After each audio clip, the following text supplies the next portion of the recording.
Well, hello my friends, thank you so much for joining me. How do you like this $3 Walmart clearance top here? Nuts about this color, I love it so much. Okay, so this video, let me tell you how it came to be. First off, I see an ad on Instagram for Estee Lauder Double Wear, and it wasn't like a person doing a sponsored post. Why am I going like this? No, it was more like a commercial-y thing, like you're just scrolling through your feed and then here's something for Estee Lauder Double Wear, and I just thought, man, I haven't used Double Wear in a long time.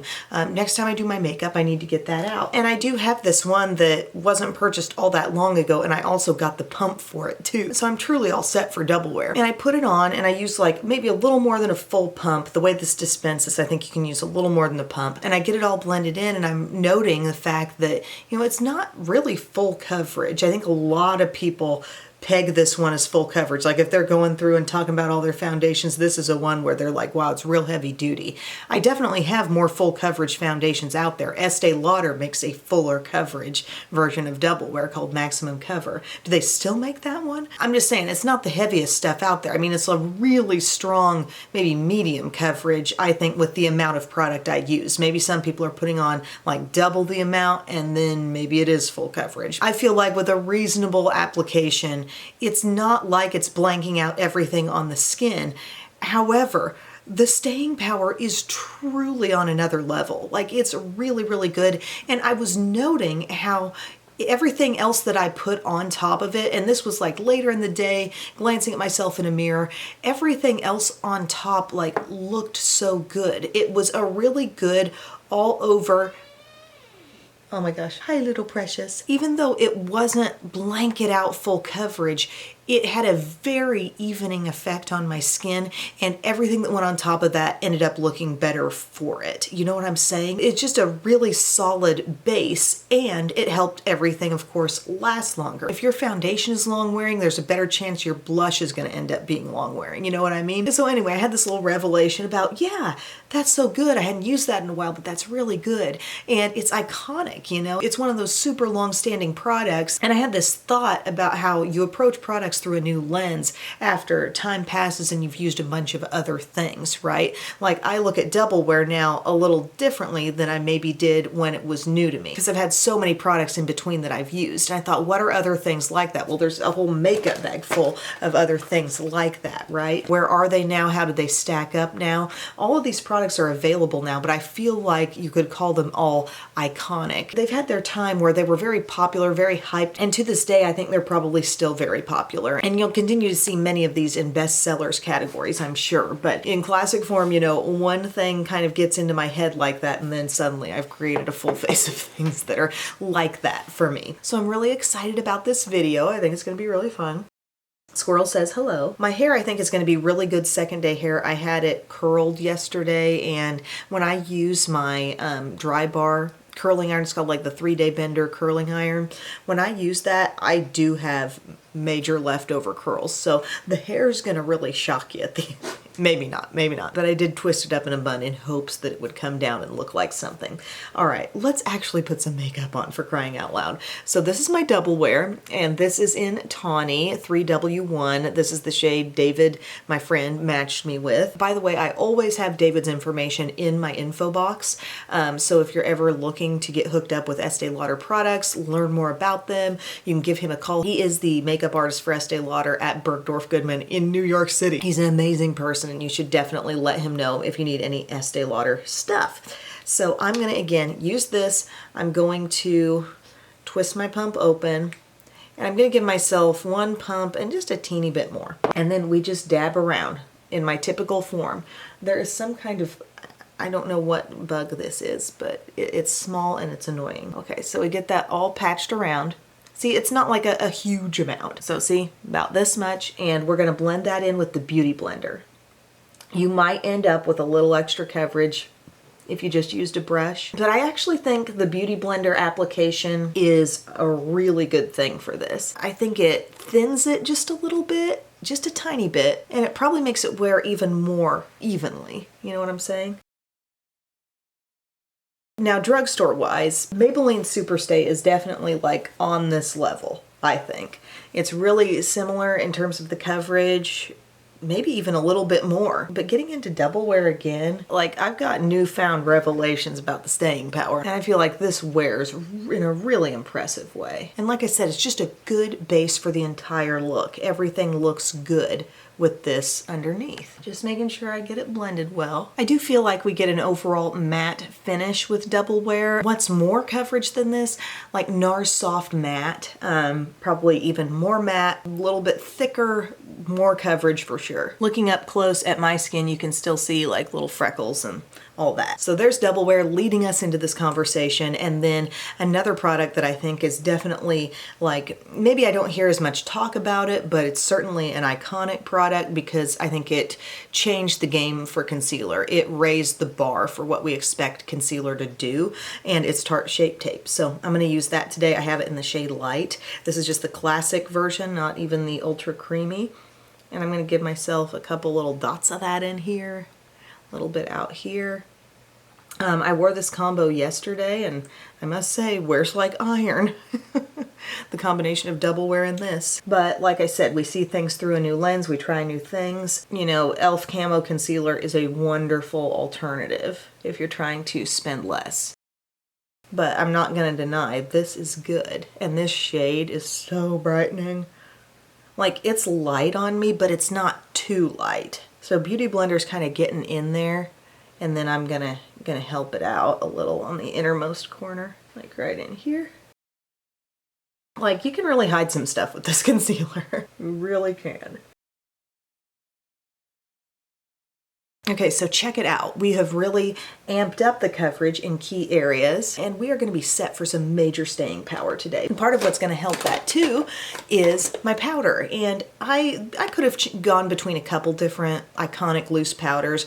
Laura Mercier is one, but another one that I think has kind of become pretty iconic from the drugstore is the Maybelline Fit Me. I think you have to admit that this has become very popular. I haven't really used mine in a while because I've been on to newer things, other products. But I'm going to use this with my little powder puff method instead of just a brush and see how I like that. This is my e.l.f. Halo Glow Powder Puff, picking up a little bit of that loose powder in Fair from the cap. And I'm going to get kind of a major application of that here. Yeah, we're going big today. We're going for a serious heavy-duty makeup look, all right? Sometimes it's not heavy duty, sometimes it is. I'm pressing it in. I mean, this powder is so good.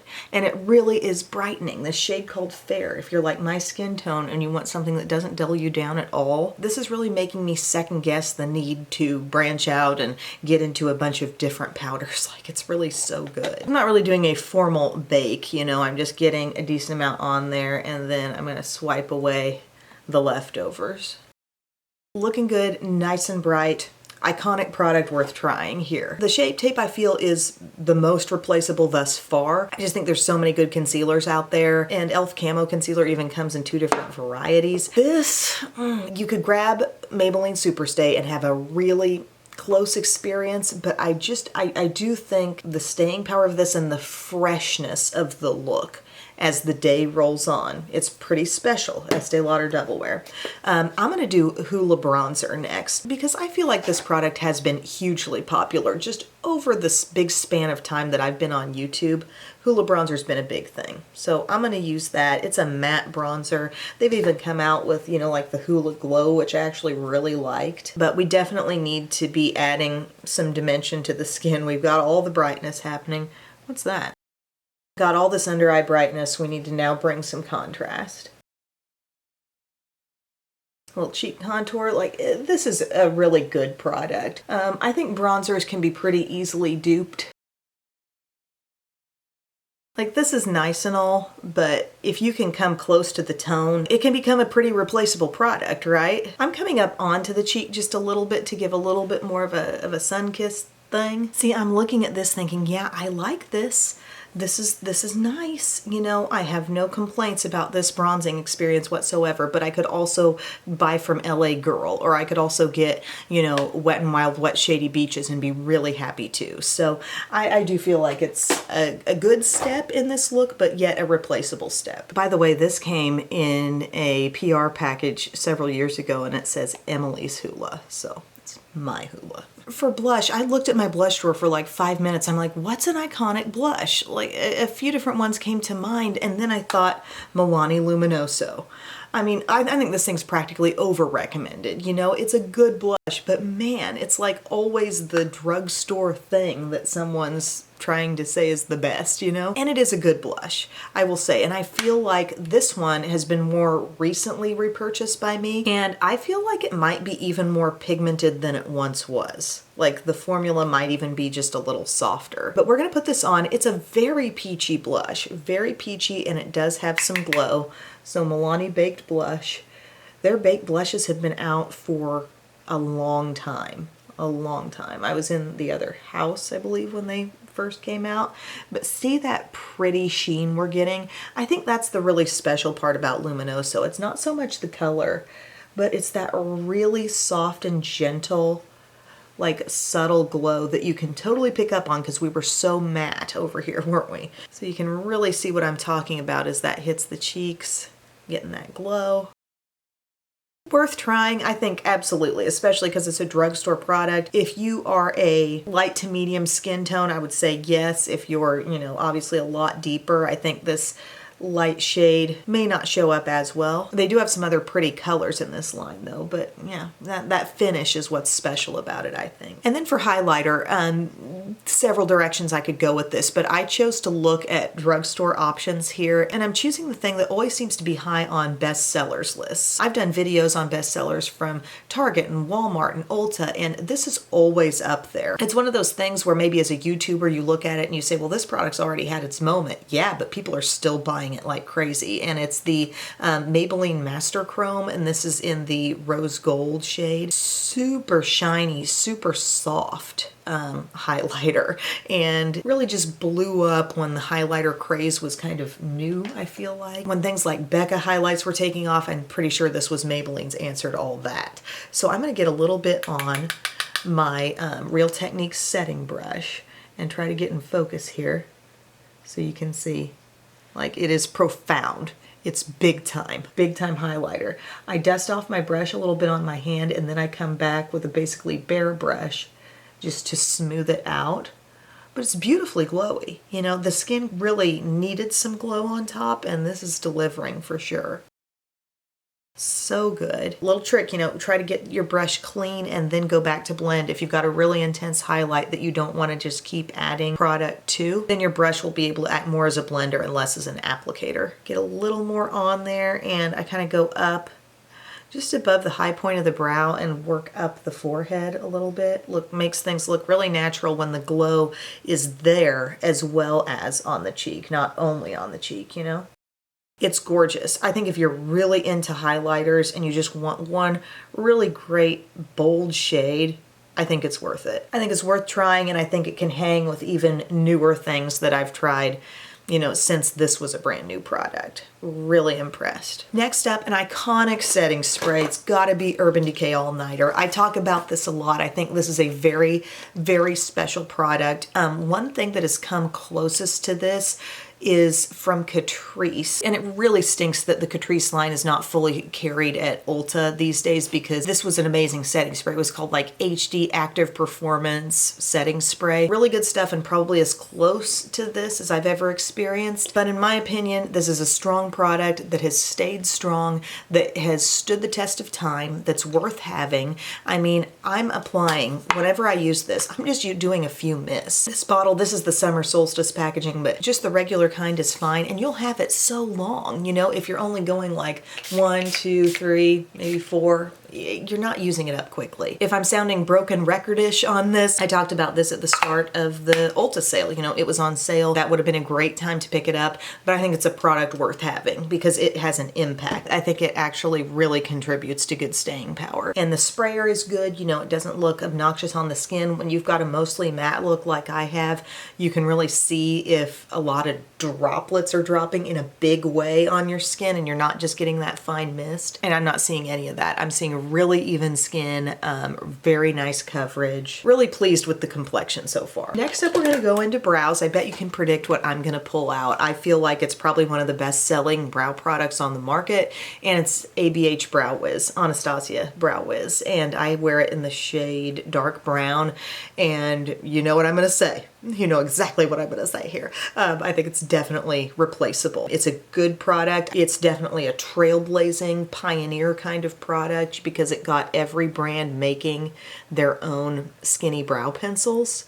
And because of that, there are some really good ones out there. I've got currently in my drawer good skinny brow pencils from e.l.f. and CoverGirl. Wouldn't feel like I had to repurchase this one because there's so many options.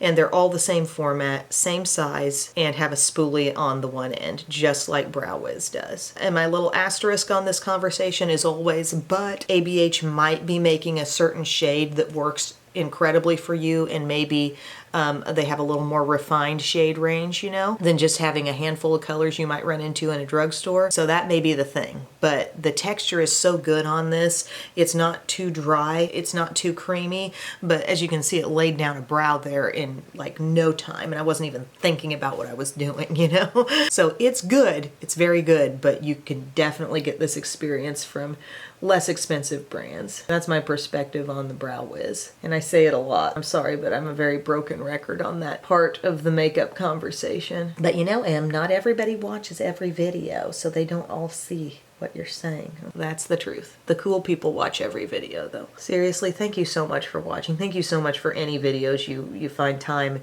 in your busy life to watch. Like, I greatly appreciate it. And thank you for letting me know what you want to watch too. Like putting requests in the comments. It really guides me so much. All right, there's the other brow filled in, and the spoolie, you know, it's so nice to have that little spoolie, because then product that may be clinging a bit more in the hair can work on through or work out of your brows if you applied too much. I got a couple little places that need more. And then for the brow gel, I'm going to call this my personal icon because I don't hear anyone else talking about it. Yes, you should absolutely try it. It's the best clear brow gel on the market. It's Nyx Control Freak. Get you some. When it comes out of the thing, it's not over gooped. You will never feel like, oh my gosh, how much did I just get in there? It's very controlled and it holds like nobody's business. Stop being a control freak in your life and just be a control freak in your brows. There's my PSA. Seriously, amazing stuff, amazing product. Please tell me in the comments section if you use this and love this too. I feel like I'm the only one. Iconic eyeshadow primers, probably some of the first eyeshadow primer I used, right even with Urban Decay Primer Potion, but Too Faced Shadow Insurance. That came before the Milani stuff. You know how I feel about this. I think this is replaceable. I think you can get Milani. A tube will last you so long and it will give you the same effect as this. Too Faced has made an improvement here. They used to be in a squeeze tube with this stuff.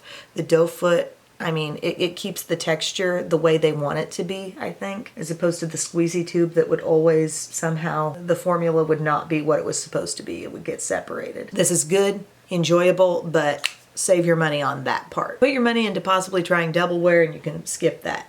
Now for eyeshadow palettes, so many iconic eyeshadow palettes that are no longer available. Isn't it funny how double wear can be around since, I won't say the covered wagon days, but double wear's been around a long time in the scope of makeup. Okay, I'll say it, it's old. And there are eyeshadow palettes that just don't have any longevity, you know, like the Naked palette. I think that's iconic, but the original one is not still made anymore. So what I think is one of the longest running iconic eyeshadow palettes is Naturalize from Too Faced. The original was in cardboard packaging and they even changed up a couple of the shades.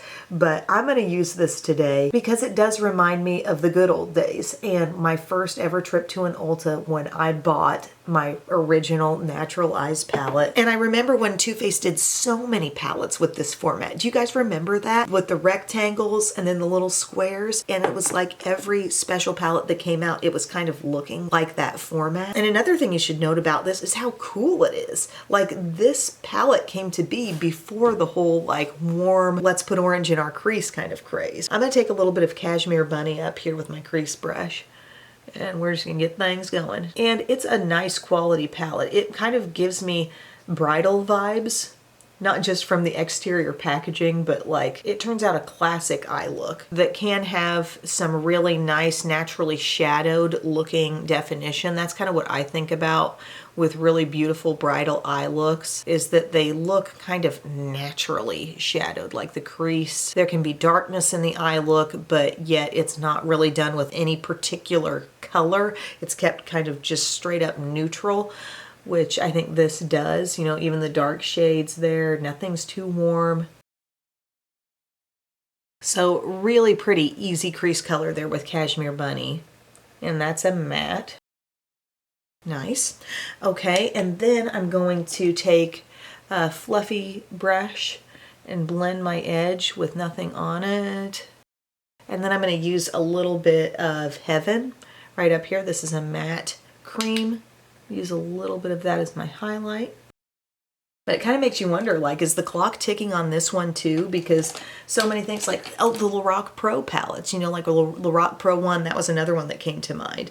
Iconic, but nowhere to be found anymore. But yet a foundation can last forever. I'm going to use our dark matte brown right up here in the corner and just pat that on my outer lid.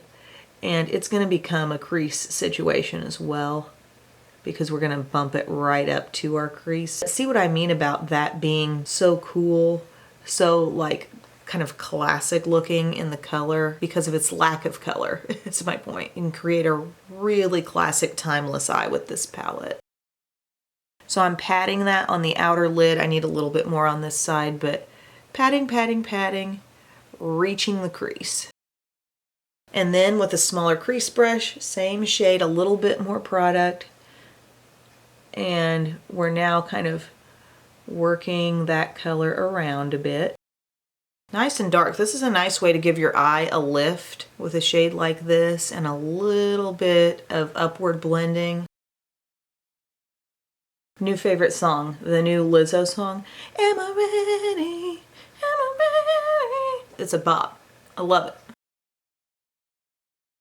So see how easily we're just taking this, using a small brush with kind of little circular motions and working that darkness just up and out. It's emerging softly from the crease. Then I'm going to use a little bit of this shade called Push Up here. It's kind of a rose gold with our crease brush.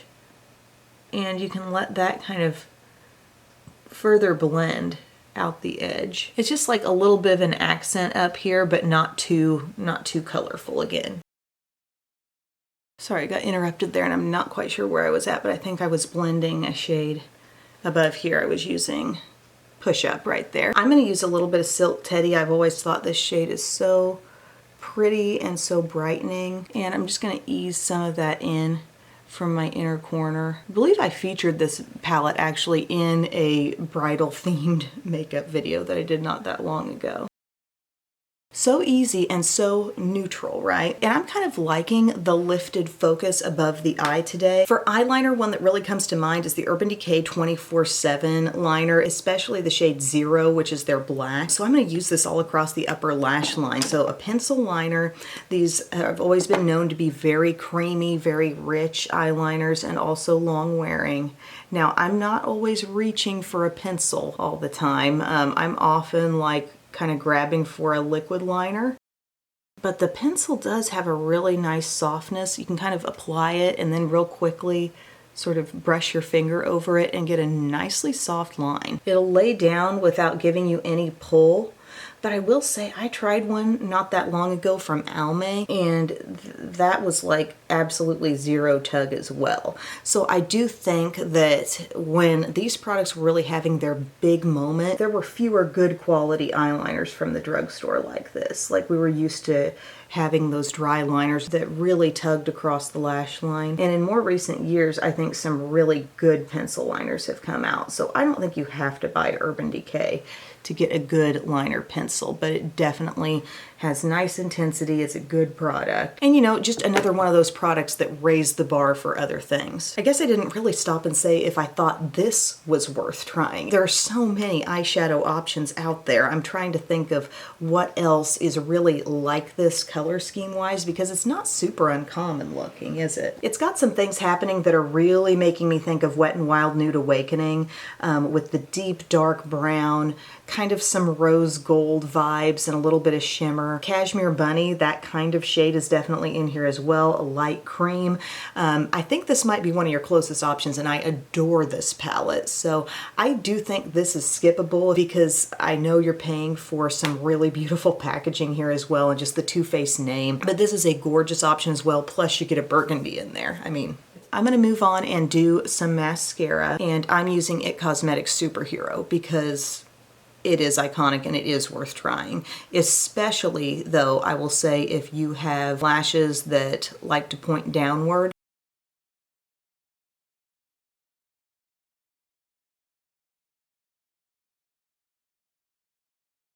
You guys know where I stand with that. I think it's absolutely worth trying. And I think it's very much currently in the conversation. You know, what about older iconic mascaras? Let me know what you think in the comments section. Like, anything that's been around a long time, is still around. I would love to hear what you think as far as those mascaras go.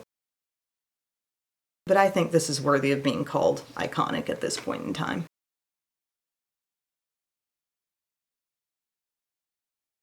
Kind of dusting over with my little brush I used for powder here, just because I feel like the highlight's actually really intense. I don't have any powder on my brush, just whatever's remaining. Finally, for lip color. Again, one of those products where we could spend a whole video talking about iconic lip products, but my mind goes back to the MAC lipsticks, especially as an early YouTuber. I just remember a lot of different MAC lipstick names being thrown around, and Whirl was definitely a popular one. This is one of their matte lipsticks, and I feel like, you know, this is a shade that could get very popular again anytime now.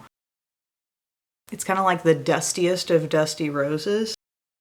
And this was really the shade that like Kylie Jenner took off with, wasn't it? Sort of before her whole line launched. This wears a decently long time, also a matte lipstick from MAC, but I feel like they've come out with even some more improved formulas since that time. What are those lipstick bullets called that have like kind of a color and then it fades to black on there? I remember those being especially creamy and nice. I mean, there are just tons of good lipstick options. I think if you like this kind of a shade, you know, it's making me think of Milani's Teddy Bear, Teddy B-A-R-E. Check that one out. I don't think you have to buy MAC to get this kind of a shade. Get the nude lip liner from Revlon Colorstay, that'd be a nice pairing. I mean, MAC lipsticks are wonderful and all, but we have so many options. I don't think we necessarily have to be searching for just that one shade and thinking we have to spend that high-end price tag for it. Okay, so I'm gonna let the hair down, see if I got some of those waves still in here. Yeah, see, I told you I did something to it yesterday. So what's interesting is I look at my piles of what I guess I deemed as essentials or worth buying versus the things that I think are kind of replaceable among these iconic products. My essentials, I said, you know, Estee Lauder Double Wear. I do think that's a worth trying product. My blush and highlight today, two really good things, both drugstore priced and I think worth trying. The Fit Me finishing powder, you know, a high quality product. Going back to that kind of makes me kick myself and say, why did you get away from that for so long? The All Nighter setting spray, I think that's a product that's a big bang for your buck. You get one, you'll have it a while, can have a really great impact on staying power. Control Freak from NYX, everybody needs to try that. I'm not sure if it's an icon, but it's an icon to me. And Superhero, you know, especially if you're kind of a problem lash type of person. But then I felt like Tarte concealer, so many good concealers out there at a much lower price. e.l.f. Camo Concealer, Wet n Wild Incognito. A lot of people like the L'Oreal full cover stuff. It doesn't have to be this brand. We don't have to buy Hula Bronzer. Milani Eyeshadow Primer can sub in for that very nicely. Brow product and eyeliner, as I've said, there are a lot of good drugstore alternatives out there these days, but these were kind of trailblazing products, so they're still very good and very important. MAC lipstick and this, a beautiful palette and a much loved palette, but those Wet n Wild ones, I mean, why not go for that? So friends, I hope you enjoyed this video. Let me know if any of these iconic iconic products really rang true for you and made you think, yeah, I used to love that, or why haven't I used that in a while? Or maybe some of them are still part of your daily routine to this day. Let us know. And thank you so much for your time, everyone. I love you. Bye.